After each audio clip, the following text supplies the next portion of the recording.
And welcome to our Mother's Day Sunday school class for our year 2023.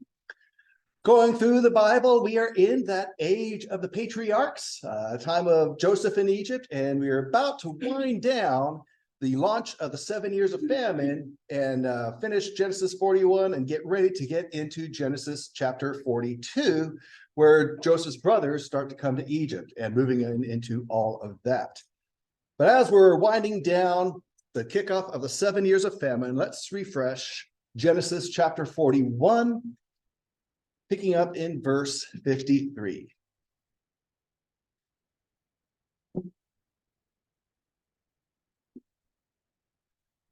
Yeah, so Genesis 41, verse 53, Moses records for us, Genesis 41:53. When the 7 years of plenty, which had taken place in the land of Egypt, came to an end, and the 7 years of famine began to come, just as Joseph had said, then there was famine in all the lands. But in all the land of Egypt, there was bread. So when all the land of Egypt suffered famine, the people cried out to Pharaoh for bread. And Pharaoh said to all the Egyptians, go to Joseph. Whatever he says to you, you shall do. When the famine was spread over the entire face of the earth, Joseph opened all the storehouses and sold grain to the Egyptians, and the famine was severe in the land of Egypt. Then the people of all the earth came to Egypt to buy grain from Joseph, because the famine was severe in all the earth. Now, before we dive into all that entails and the things we've been looking at, Brother Clay had a question from the devotional. Brother Clay. I was just at the term swarm and listing lizards and alligators and all that, and it didn't, to me, it didn't fit as a swarm. I mean, that's not visual to come by. That's what the whole question is about. Yeah, and so if you actually go a little further back into Leviticus chapter 11 and some of the others, it kind of breaks down, just as we see in Creation Week, how there are the animals of the sea, then the animals of the land, the animals of the sky. Things are kind of broken down, and they are to reproduce each after its kind. So too, with the clean and unclean animals, we also see that's actually broken down. Where I picked up was at the end of it, after he had already covered, the hooves and the chewing of the cud and all these different attributes. So basically, when we get to this point, all the other critters had been addressed. And at that point in the end of Leviticus chapter 11, or in that middle there, starting verse 29, I think is where I started, that's where we're dealing with the swarming creatures. And not only the lizards and those who run their little packs on the ground, which drive our cats crazy. It's one of the things I love about having a security door now. The cats can look out the screen and see all the lizards on the ground and get all excited. But also, if you've ever been in the South, the sand gnats, they swarm, and we get a lot of, So that's to answer your question. The other animals get addressed too. It's just earlier on or different parts of that chapter and others. This is just what that specific section was dealing with. Does that kind of help with that? Yeah. Yeah. So Egypt's going to get hit with some critters in these 10 plagues that will be coming up, but we got a little while until that. What we just read from Genesis 41 is in the year 1663 BC. So we are in Middle Bronze Age, level 2A, rulers and powers that be at this time. Real quick to give us our setting. China is in its first dynasty, the Xia dynasty, with their last emperor, Emperor Xi, not a great guy, ruling out of their capital, the modern city here of Anyang. This was the capital that ended the Xia dynasty, their first dynasty.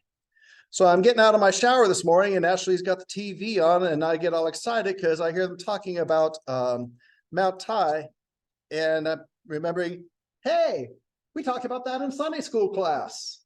The mountain with the long staircase and all that stuff, and where the first recorded earthquake after the flood, the first written records of an earthquake took place. And so Ashley was actually watching a video on the bridges and all that stuff, and how all these weird bridges were in Asia, it turns out.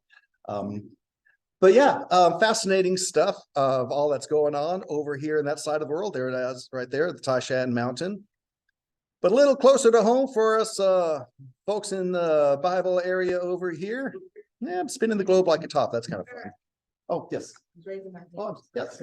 I was looking at nerding out, looking at my screen. Go ahead, The comment on the bridge thing. please. It was a video. It was like 15 of the world's scariest bridges. And I'm terrified of heights. I get vertigo and the sickness and everything real bad. So of course I watch these things. But yes, so many of these were in Asia. And a lot of them were recent bridges, which I found interesting. I found very interesting.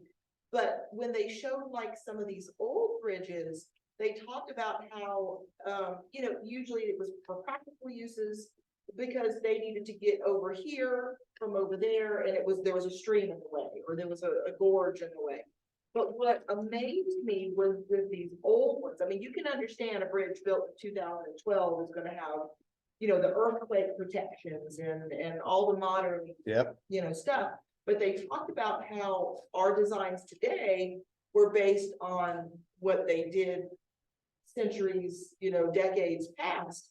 So when you looked at these old bridges, they showed one that was entirely vines. It was all vines. Now they said because of the age, they recently went in and put like spun steel, to mimic it, to shore it up. But everything was a vine and cedar planks. So just the knowledge Amen. that some of these people had, Yeah, they taught the trees to twine. yeah, I mean, it just, it just is amazing to me because when we think about, our ancestors going back, we think, oh, well, we're so much smarter now. Okay? Not necessarily.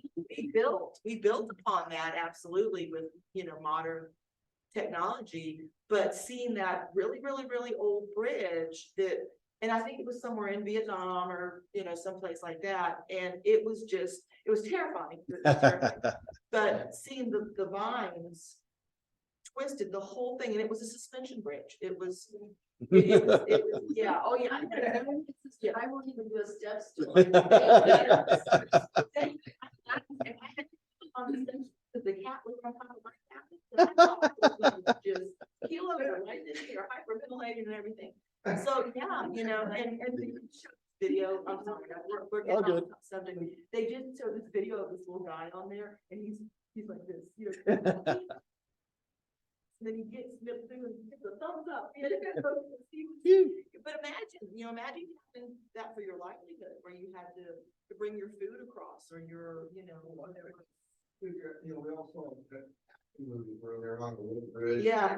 Cut it, and Yeah. it's burning. Yeah. I'm thinking of the With one of the bridges that they showed, and it was in China, and this was a recent one. It was because there were some isolated people and they had to go down into the canyon if they wanted to, to go to the store and stuff. What they did is it was 8 miles. They shot a rocket. They shot a rocket from one side to the other and had that rope attached or piece of steel or whatever it was. And they said that was the base that they used to build this. That's what I would. Yeah, they did. They shot a rocket. Well, exactly right. Someone would have had to walk. Well, fireworks are pretty old, actually. Someone would have had to walk, however. That's a lot of. Yeah. From here to there, boat gets heavier and heavier. It- and heavier. Good point. I mean, miles, that room must be. Yeah, exactly. Yeah, and I thought about that. I thought, well, China, I Well, mean, and they had explosives like 1,000 years before the West. yeah. they were advanced. So it was just to comment on that, just because there it comes out there, it's like, oh, I talked about that in the Bible in Sunday school, and I'm like, you did? But yeah, I remember you talking about, It was 8 miles long. That one particular. yeah, and that's only like the sixth largest one. There's one, even since that one was built, there's some, they showed glass bridges out in these glass bridges, like on the side of the cliff. And there's one, it's the length of a river. They built it where you're at river level, and they showed all these people driving in the cars, and the cars they can only go so fast, because if they go too fast, it'll create a wave, the reverberations. So they have this one where the water is, like 200 feet deep, but yet here you are on this car and it snakes all along the river, so, and these are tourist attractions too. These are big. So put it on your bucket list. I guess, you know? Yeah. Yeah. And, you know, it was really fascinating. And when Eric talks about, you know, like we've been going in his, Wednesday night class, going through all this time period of all these, from the Tower of Babel to the Empire State Building to these churches, all this architecture, you know, that's God-given talent and Yep. ingenuity. And, you know, we're builders, you know. Yeah. We're builders. It's beautiful to see. We're made in his image. Yeah, exactly. Even if he doesn't always get the credit and glory, it's the ability he gives us. I'm Yeah. sorry, I didn't- No, this is actually a good, So I know. So anyway, if you want to watch something scary though. Yeah. watch some YouTube videos. this is actually right on. This is a great zoom out for us for what we're looking at, because I don't want to get so zeroed in on the details that we forget the zoom out. And so those folks in China over there, we've got, of course, we're going to talk about these folks in Egypt over here. But let's go back. Let's take a look at this for a quick second. Right up here is the Garden of Eden. Still there. When the flood hit in Pangea and the separating of the continents, this stayed. And everything right there is exactly as Moses described it, except for the fact that it's not the sin-free, glorious picture it used to be. But geographically, it's the same. It hasn't changed. Yeah, Tabriz. It's got an international airport. Yeah. And I've got a video on this from David Roll if anyone's interested. Sister Peggy borrowed it and watched it like 4 times. Yeah, I'll get that over to you. So then creation week I put to about 5209 BC. Then we had the flood hit about 2953. I've got it. And Noah landed on Mount Judy right over here in the mountains, plural, of Ararat, not Mount Ararat. So that's right here. But before the flood, the descendants of Cain came down over here and built. And so that all got covered by the flood. But then when Noah and his family came off the ark, they rebuilt these cities down here. And so Ham's sons, Cush, Mizraim, Put, and Canaan, they came around. Noah's ark was not the first boat, and it wasn't the first time it rained either. But anyway, so they were all traveling and spreading out a little bit, not as far as God wanted them to, but they had come all the way around here. Ham's sons, Cush, Mizraim, Put, and Canaan. Cush, first king of Uruk here, outside the Bible, known as Meschiag Tashur. He came over here and founded Kingdom of Cush, Sudan and Ethiopia today and all that. We're evacuating our embassy in Sudan right now, all that stuff. That's where it is, below Egypt here.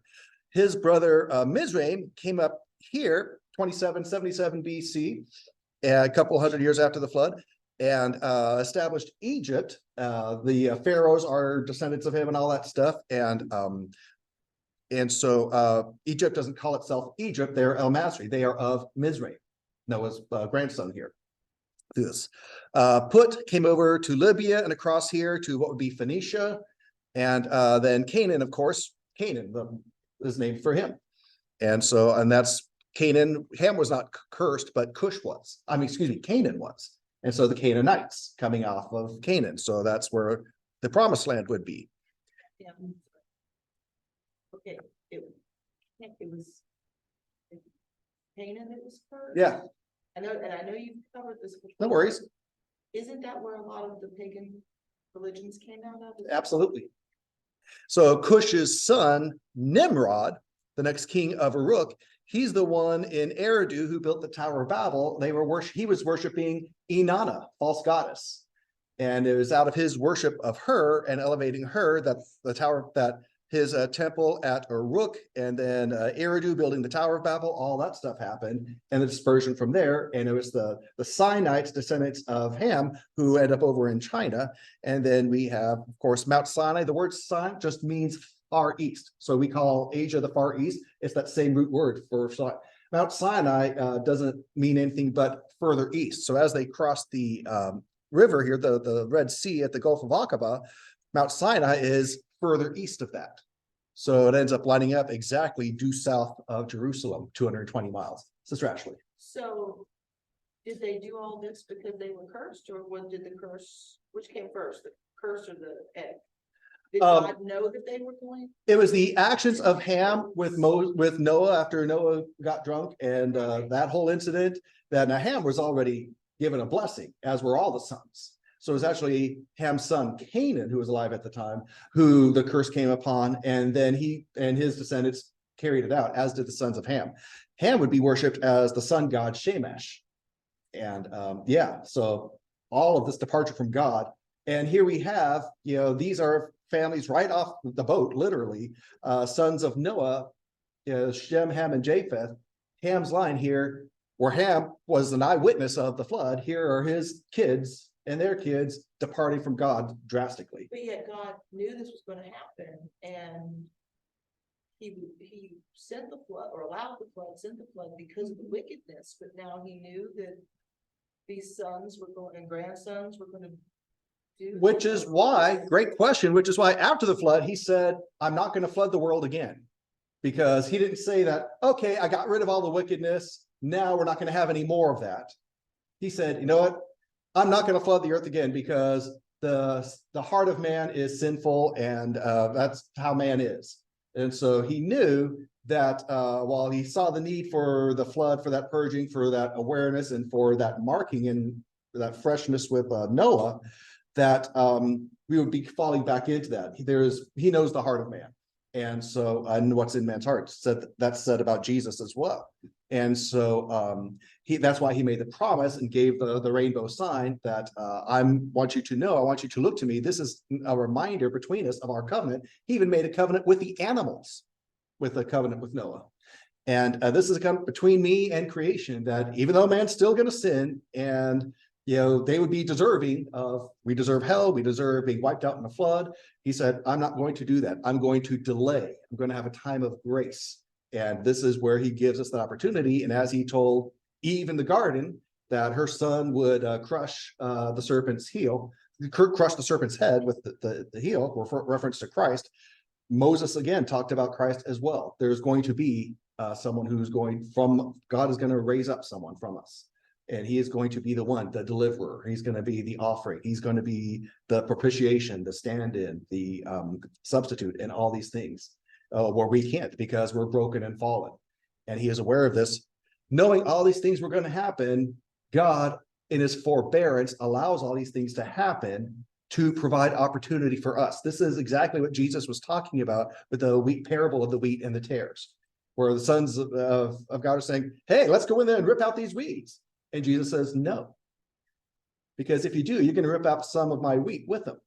Because at that early stage, the darnel weed looks just like the grain of wheat, the wheat. And so he said, allow them to rise up, grow up into maturity. Then you'll be able to see clearly the difference. And then the time will come to harvest and separate and all that stuff.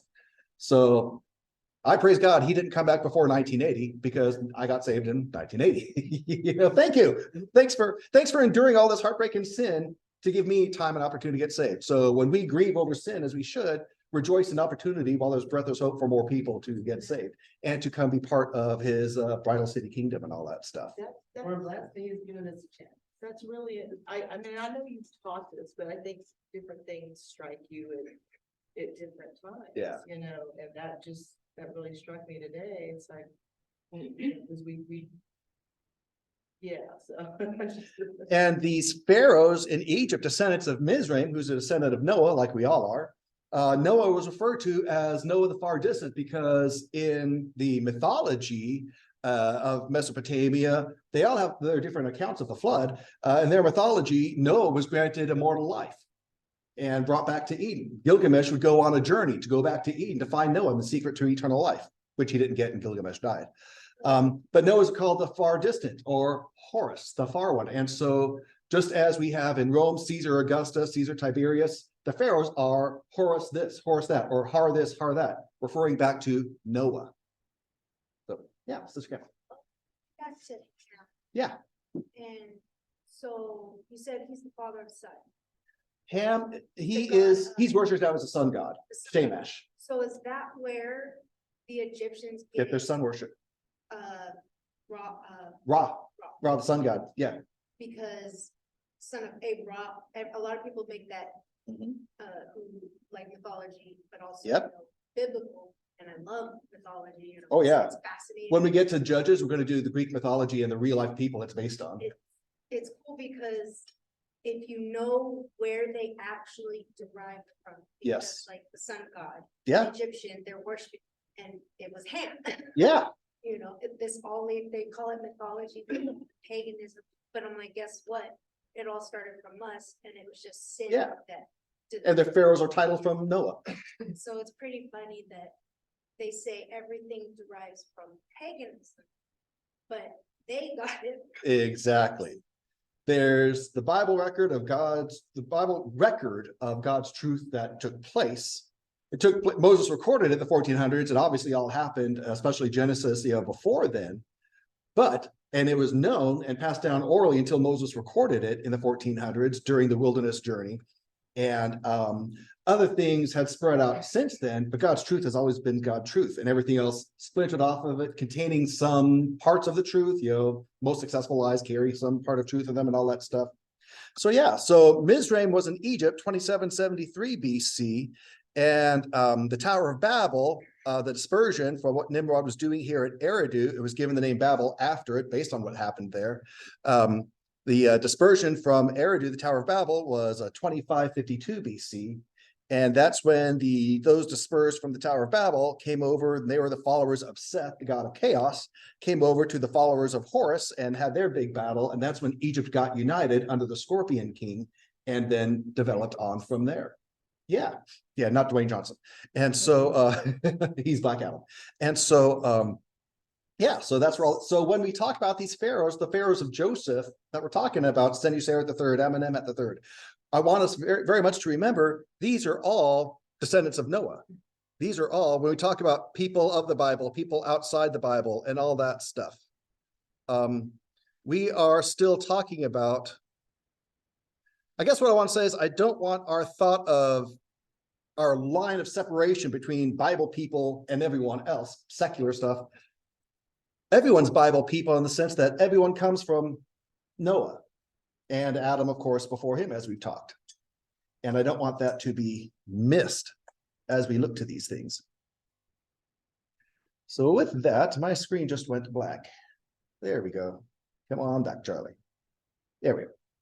Okay, so that brings us to Egypt. So here in 1663 BC, descending from the United Egypt and all that, and talk about the building, the pyramids were done about the 2400s BC, 100 years plus after the Tower of Babel, which was the first of the big towers. Everything else, we saw the images from all the other countries where they're building all these towers and ziggurats, just like the Tower of Babel.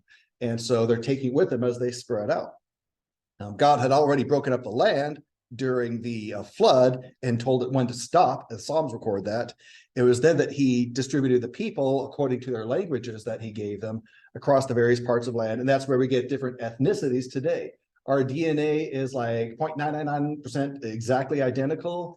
The difference between human beings is like 0.1%. The difference is that when we see ethnic traits, those physical features, that's like 0.01% of a DNA difference. We are that much alike. We are all brothers and sisters. We are all one race through Adam and Noah.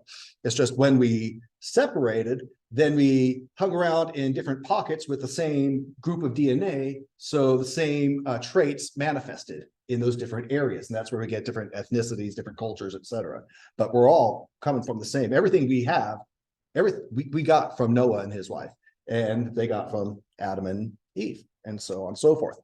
So these pharaohs, who are also people from Noah and of the Bible, we've got Joseph's pharaohs as father and son. We have Senuseret III as Papa Pharaoh, who brought his son on to co-reign with him so that he could transition over to him. And again, we see the difference in how pharaohs are being depicted at this time, and now we know why.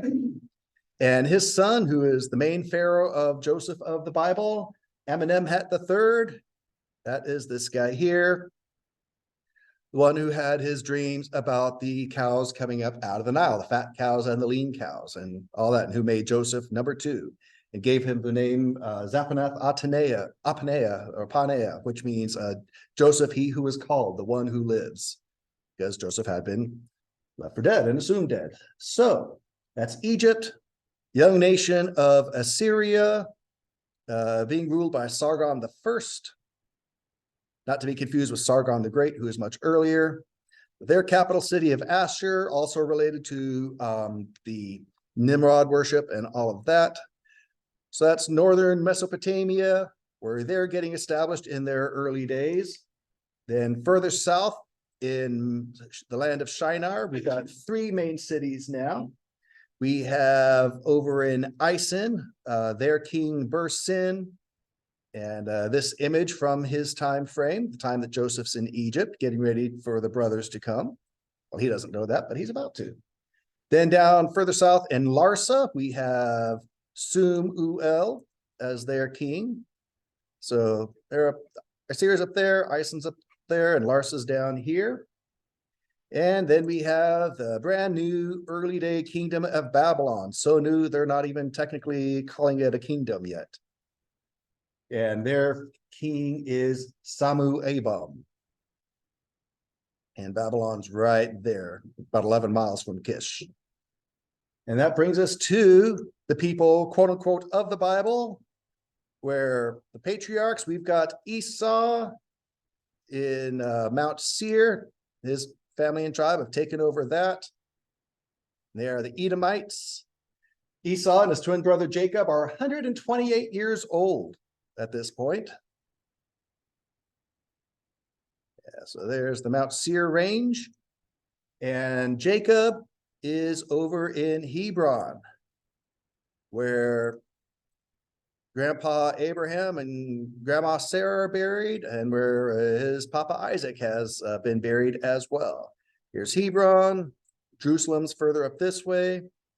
And so Jacob's again 128 years old. His son Judah, who's up over here in Chezib with his family that he's married and had all that adventure with. Judah is now 41 years old. His son Perez is now 11, which brings us to Joseph, who is now 38 years old, and he is over at the capital of Egypt at this time, which is Ichitawi, right over here. He actually sets up his own shop in Phacus, in the land of Goshen, right up here, and we'll talk more about this. So that is where we are and what's happening. So the wind down of the 7 years of famine that are kicking off here. A couple things just to summarize and bring to a close and get ready for the brothers to come. So what we've seen, these extremely high Nile River flood levels. We've seen them measured at the Semna Gorge, which is now underwater thanks to the Aswan Dam from the Soviet Union in 1971. But under Lake Nasser here, where the Semna Gorge was, they were measuring the high Nile flood levels, starting in Amenemhat III's 20th year. And we see that that was the root cause of the famine in Egypt that played a major part of the events of Genesis 40 and 41. So the time of Amenemhat III is recognized as a high point, or flori is a fancy word for it, in pharaoh power. His long reign, his spectacular building projects, showing that he was very successful in his policies. And now we know why. We know the secret to his success.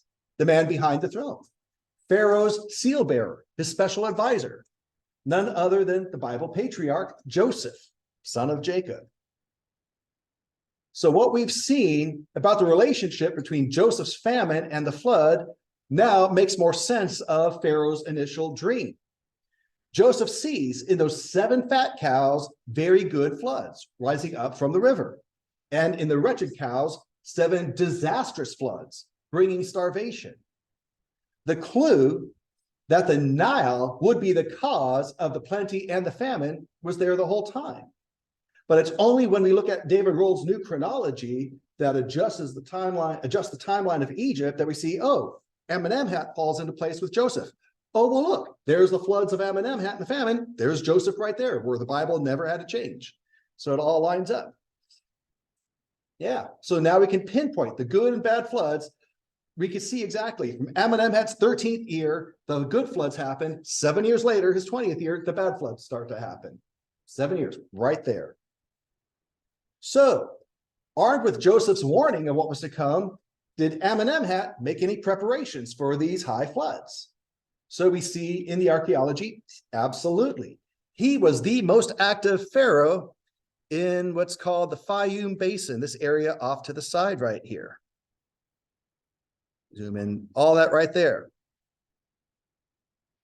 He constructed his pyramid that we've seen right in that area of Hawara. Let's see 109 right there.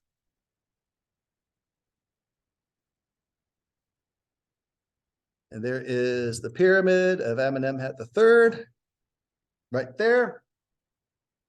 And it overlooks the waterway that leads from the River Nile into the lake.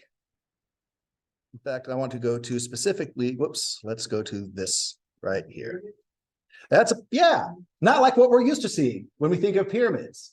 In the Old Kingdom, they had the grand pyramids that we see at Giza and all that stuff. In the Middle Kingdom, pyramids were not anywhere near as spectacular. There was a different time frame. They were more focused on art and literature and things like that. Let's see, actually, I want to do this. And they had some issues. They weren't as grand as the olden days. The Middle Kingdom, each high point, Old Kingdom, Middle Kingdom, and New Kingdom had their different focuses. So here we see, I'm going to talk about this a bit, what's referred to as the labyrinth that was built right here. So beside his pyramid, he built this rambling structure that the Greek writers called the Egyptian labyrinth. This strange building had scores of rooms centered around a dozen open courts, each unit, according to the priest from back in the historian named Herodotus, represented one of the Egyptian regions or nomes, and their leaders were called nomarchs. Those who saw this and wrote about it at the time talked about the majesty of this maze, the intricacy of this maze, this labyrinth. It surpasses the pyramids in its amazement and grandeur. So here's a question. Does this labyrinth have anything to do with Joseph and his administrating of the country, distributing the grain supplies? Did he order the building of this as one of his administration headquarters? Well, what's interesting is we see that Amenemhat III actually had 2 pyramids. Now, if you do the math, you can only be buried in one, unless you do something else. But anyway, so he originally had a pyramid in Dashur called the Black Pyramid, where a lot of the other pharaohs were buried in the area. We see some of them up there. So here's the Black Pyramid of Pharaoh Amenemhat III, where he is not buried. And that's the capstone of the pyramid before it all kind of fell to ruin. What's that? Yeah, they use granite, and they would actually, especially in the older days, the older pyramids, they would actually take it by boat up. Aswan was one of the places I believe that they brought it from. Yeah, that's a bent pyramid. That's picture doesn't belong there. Sometimes you have to take a grain of salt and make sure you're looking at what you're, again, the bent pyramid, supposed to be looking at. It's only about this tall in actuality, if they were ever wondering how tall these things were. So yeah, so there's our guy right there. So yeah, really.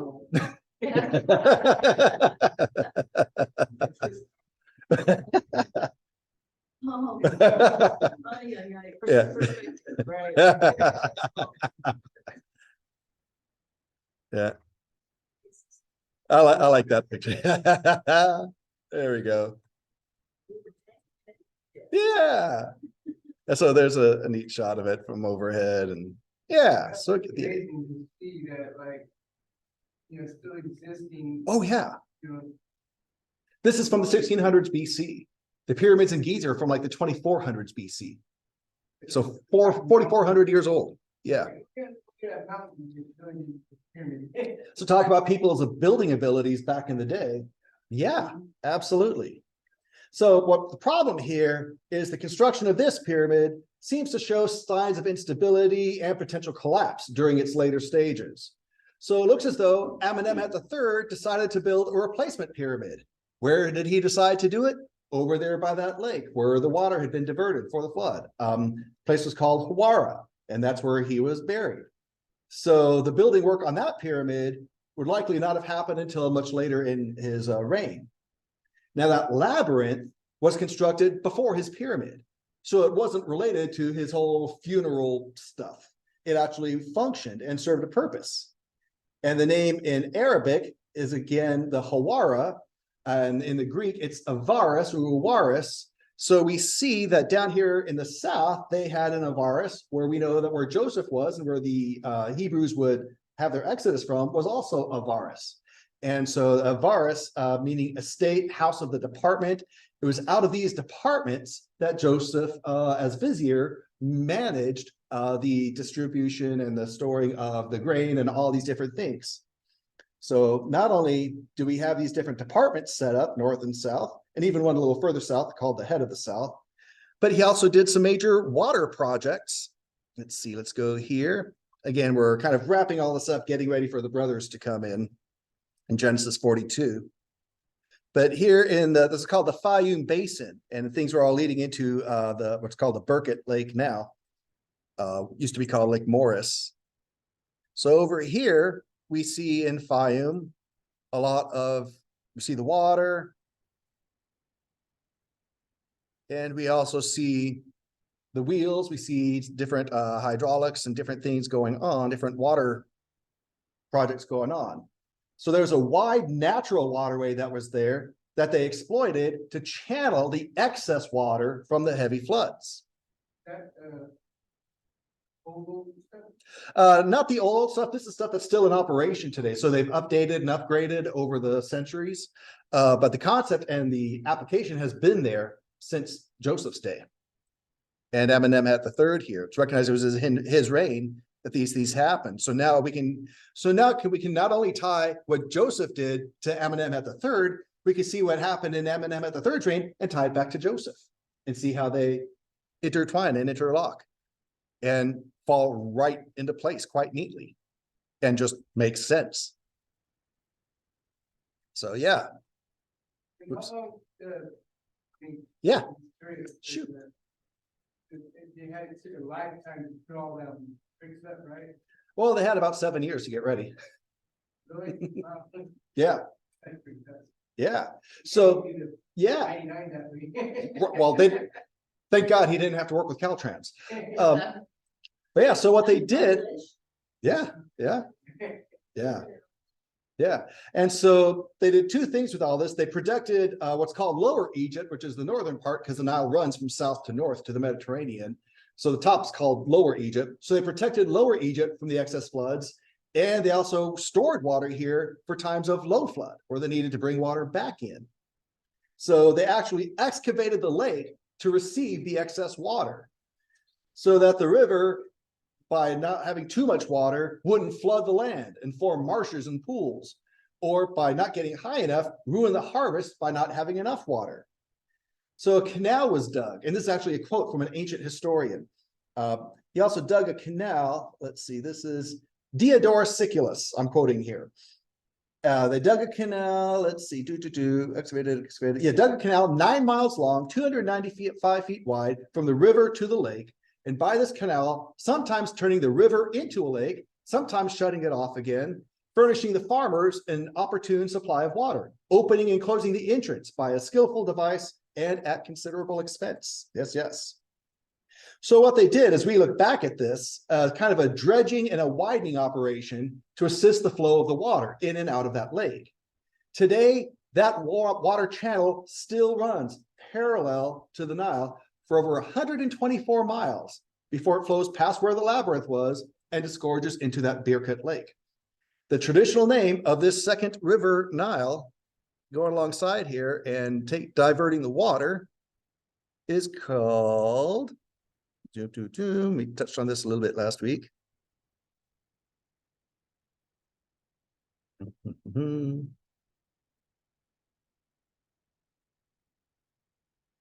Right up there, it's called the Bar Yusuf, or the water of Joseph. Bahrain is the two waters, because they have salt and fresh water there. So the water is called the waterway of Joseph to this day, harkening back to Joseph working on all this. So the labyrinth is connected here in geography with this whole hydraulic system during Pharaoh's administration.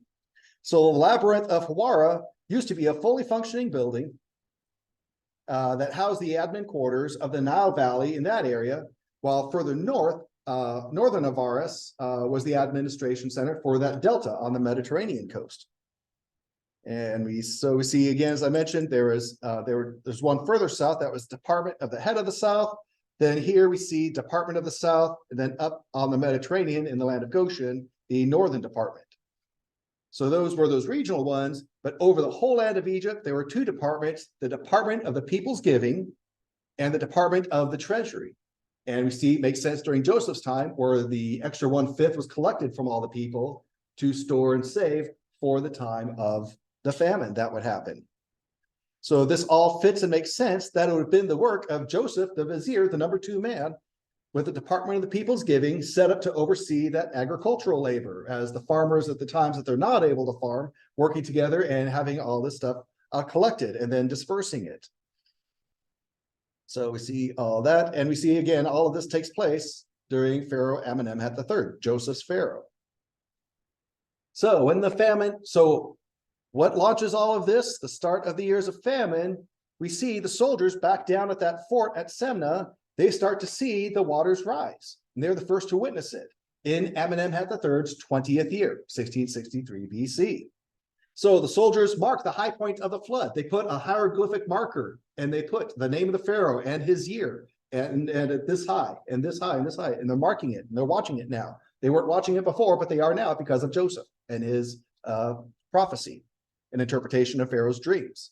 So the sea, it's 68 feet above the normal level, 14 feet higher than the good floods were that gave extra minerals. Now this is 14 feet too much.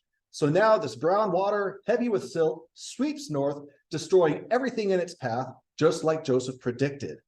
Animals that had not been moved to the desert plateau were caught in the fields and drowned. Mud brick settlements on low mounds were washed away. Villagers died. But the precious grain remained safe and dry in Joseph's desert granaries. So we see that as we wind down here. Kind of more like a sacrifice choice. Yeah, this was like they did as much damage control and preparation as they could do, but they were still damaged. It still was a famine. And so they were rationing during the famine, but it was still a major famine. And so here, a former capital of Thebes, which zoom out here. So the Nile River, runs from Ethiopia and the land of Cush, all the way up to the Mediterranean. See, there's the Red Sea, Gulf of the Suez. Here's the Red Sea. There's the Gulf of Suez and the Gulf of Aqaba up there in the Sinai Peninsula. So Aswan is destroyed. Thebes is destroyed. But further up north, where the water is diverted, the capital of Chitawi is saved, and the land of Goshen is saved from all this excess flooding. So over the following 6 months, this vast reservoir here of the excess water gradually released back to the Nile through the sluice gates in that canal to prevent excess flooding further north. So the upper Egypt, that's lower Egypt, saved from the worst of the floods for these next 7 years. But the famine was still hard. The Egyptians still suffered a great deal. And again, mentioned this lady, an American hydrologist, Barbara Bell. She calculated the amount of water flowing north into Egypt in these peak years 4 times greater than what would be in a typical year. So those consequences would have been dramatic, would have been devastating. Floodwaters continued to drown the land well into December, preventing the planting of crops, no planting, no harvest, starving animals and people.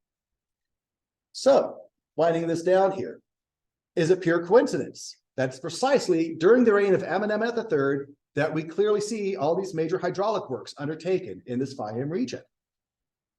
And in fact, Amenemhat was so taken with this project, he had his second pyramid in which he was buried constructed, overlooking the canal, the waterway of Joseph.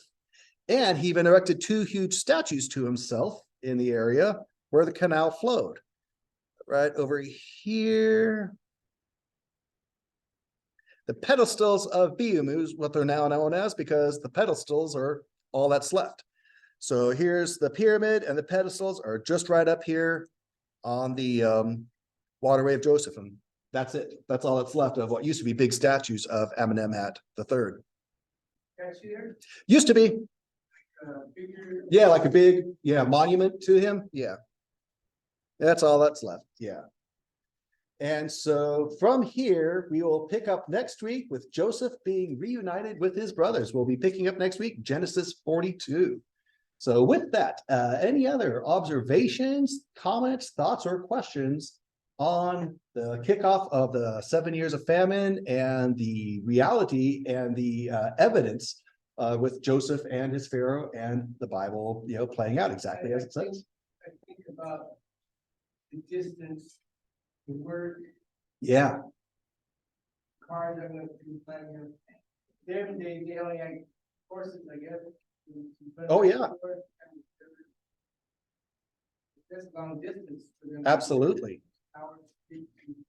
We gotta work on this project over here. So, take a couple of days to do it. That's about, These are some massive projects. yeah.